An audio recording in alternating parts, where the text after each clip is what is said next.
If you have a Toro Recycler 22 inch and if you're having a problem where you can't start a second time, I have figured that problem out and I'm just about to edit a time lapse of the whole process, and I'm gonna be recording a voiceover so that you can follow along, and if you're having that problem you know exactly what to do. So let's check this out. Okay, so then in here what I'm doing, I'm just adding a bit of fuel to the mower because it was basically empty and it's not much more what to say here. And I'm about to essentially warm up the engine because we know that the problem has been happening when you use it for a while, the engine is warm and you try to start again and it doesn't work. So that's essentially what happens. So just confirming that, you know, that the problem is still there. So then what I have done here is I have started to disassemble the mower. So the first thing you want to do is to remove the very top plastic case, which is basically just 2 screws. Once you have done that, you can simply just flip the fuel tank back. You don't have to remove that entirely. And if you notice the one that I have a little switch. So this is something that this mower didn't come with, so that's something that I have installed myself.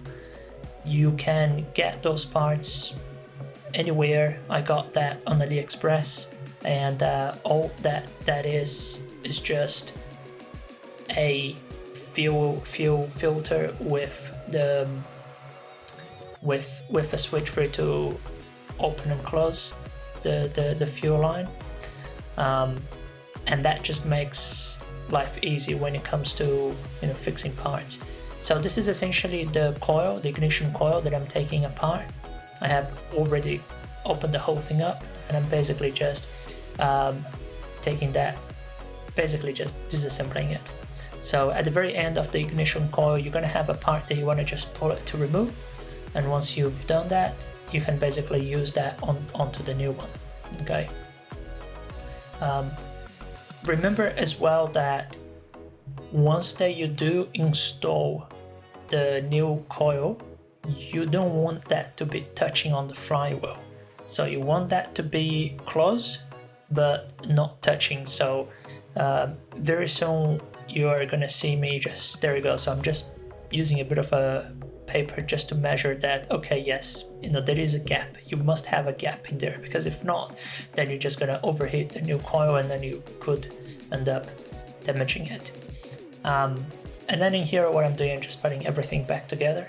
And just a bonus tip for anyone watching this, if you're having to clean your carburetor all the time, which was the case for me before I installed the fuel filter, make sure that you install one as well, because that's just going to save you so much time.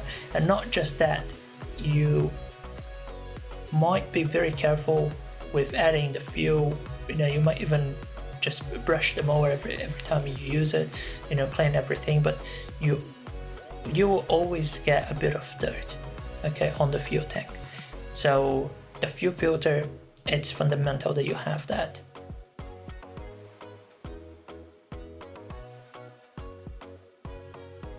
Basically, without the fuel filter, you're gonna be opening the carburetor all the time to clean up some dust, right?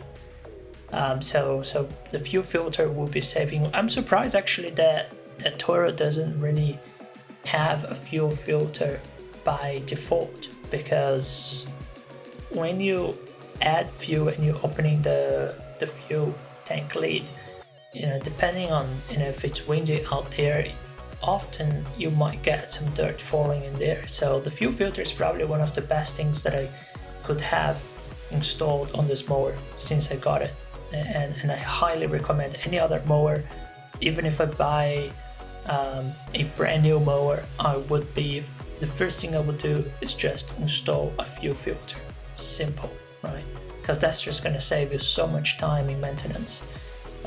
Yeah, but other than that, these machines are not complicated. They're actually very simple to work on. Any if anyone has any questions or if you're having a problem with one, feel free to ask on the comments below.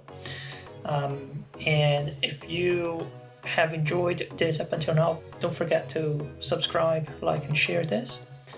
And what I'm doing here is just doing the test run, so this is just a final stage. So I'm just warming up the engine again, and I'm gonna be bringing the motor back, and I'm gonna try to start, and it's gonna work basically. So the problem has been fixed, but there is something that leads me to think that there could be something else here.